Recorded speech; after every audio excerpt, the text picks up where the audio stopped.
Welcome to Restructuring's video series. Jack Callow here with Luke Venner. How are you today, Luke? I'm very good. How are you? Very well indeed. What are we talking about today? So it's a bit of a depressing topic, but we're talking about the dreaded subject of insolvency paperwork landing on the desk. The worst posts you can receive. Not what you want to receive, is it? No.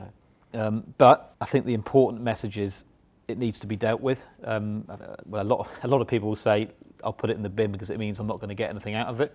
But I mean, first of all, it's okay. You might not be able to stop the insolvency, but it's about understanding and sort of protecting your position. Now, the insolvency might be a restructuring as a means of keeping your customer in business, which will hopefully enhance your prospects of getting paid, particularly if there's a company voluntary arrangement or an administration. Or it could be, there's a sort of unfortunately a terminal business closure, in which case your prospects of getting paid will probably be less. But there's a recognition that it should at least be looked at. I think people aren't seeing this. You're pretty unlucky to get this sort of thing through the post a lot. So, as a bare minimum, it's not going to look familiar, and that in itself is a reason to pick up the phone and talk to somebody like ourselves who can talk through the paper. What sort of paperwork would you expect to see within the bundle?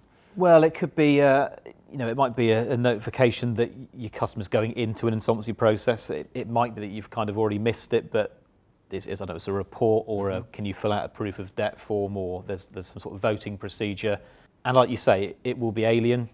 Hopefully it will be alien to most businesses. You don't want to get these things very often, but it is worth taking the time, understanding it, and involving somebody like us that we can, you get that explanation as to what it means, and you've got that guidance going forward. And this is all about helping to, protect your position so far as possible, because it might be that somebody's putting a proposal in front of your nose that you don't understand, but you need to understand if it's going to help you to improve your chances of getting a recovery. And we can obviously help you do that. It might be that there's some, doubt possibly on the insolvency practitioner's impending appointment, and it might be that creditors want to look at different options. As I said, we can protect your interest as the creditor. We can protect multiple interests.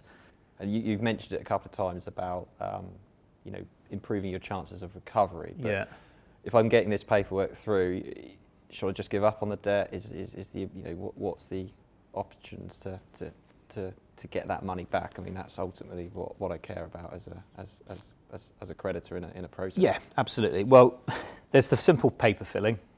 Make sure your proof of debt is in. Make sure you're voting if you've been asked to vote, but you need to understand what you've been asked to vote on first of all.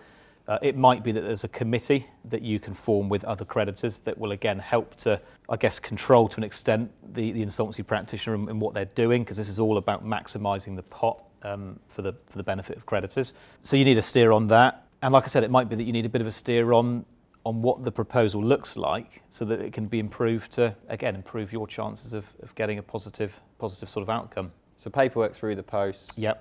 It's not good news, let's be honest. It means that there's a problem to be thought about, but it is a problem to be thought about and it is a problem to be dealt with. It's not something to just discard and put in the bin, because absolutely. There's an interest there to protect, and the Fleming Restructuring team, yourself and I, we can help protect that position and talk people through the process. And I think just one thing to add on that, it's the creditors who work with the business that will often have the best information about the business and about how things have been run and about the directors. And if you can feed that information into the process to people like us, we can help make sure within the insolvency that it's being dealt with. And again, I keep coming back to the same point. It's about maximising your chances of getting a positive outcome, and you might need some guidance on that. Brilliant. Well, thank you very much for raising a difficult issue, but it's important to know that there are people that are happy to be on the other end of the phone to talk you through alien paperwork and help you find solutions to the problem that's in front of you. Thank you very much to Luke for your contribution. Thank you very much. Thank you very much for watching us today.